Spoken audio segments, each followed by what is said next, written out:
Dr. Bob, and I'm here at Spirit Lake. I'm at the base of Mt Saint Helens. May 18th of 1980, you would not have recognized this area in the hours before the eruption of Mt Saint Helens. The surface of the lake back here would have been a few hundred feet lower than it is right now, and it would have been a beautiful lake covered with trees all over these hills.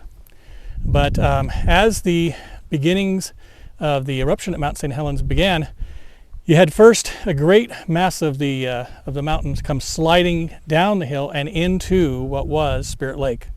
Spirit Lake, the waters from it then sloshed up onto the other side as high as 860 feet.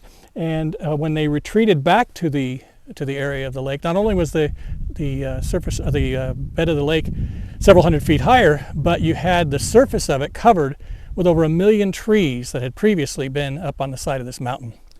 These trees then floated and formed a mat over the top of Spirit Lake. In fact, there were no cameras here at that time to record the event, but an Army helicopter flew over Spirit Lake shortly afterwards and said that they were concerned that it looked like the lake was gone, because all you could see were the trees. Within a few days, the trees began to settle and you could see water between them, and they realized that the lake was still here, but it was covered with a mat of over 1 million trees. Now, this is a combination of the variety of trees that exist on these mountains here in this area of Washington. And as these trees sat on the surface of the lake, they bounced into each other and jostled around, eventually cleaning themselves of all bark. The bark fell to the bottom of the lake. And now we have a deep layer of bark, which is beginning the process of coalification. So we actually will have coal here as a result of Mt Saint Helens at some point in the future. In addition to that, these logs, as they continued to float on the surface of Spirit Lake, the root ball masses began to then accumulate water and to become heavier than the rest of the tree, and the trees then rotated and settled down into this bed of tree bark that was at the bottom of the lake. They did so in a way that was peculiar for each of the different species of trees. So Douglas firs at a different rate than the other trees. And so what you have, and it's reminiscent of what we see in Yellowstone, what you have is what's called a specimen forest.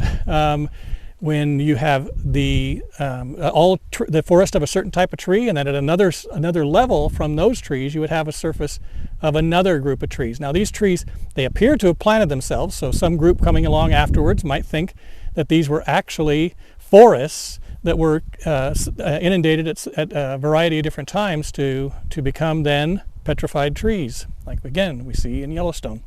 However, these trees were all part of the same forest, growing at the same time, just with slightly different characteristics, all buried by a singular event with Mt Saint Helens. So we see here another indication of the truthfulness of God's Word, that when you look at coal, what you're seeing, as we've talked before, you're seeing not the result of peat bogs or forests, because you don't have root systems growing through them, but what you're seeing most often is bark from trees, just like you would here, with the occasional tree growing through that coal. And so we have a great representation of it here, indicating to us that God's Word can be trusted, and that everywhere you look, you see a testimony of Christ. He said that he would be visible in all things. And so even here, in this beautiful place with this lake covered with all these trees and this devastation that caused it, we see another testimony of the truthfulness of God's Word. So this is Dr. Bob again, and we'll see you next time.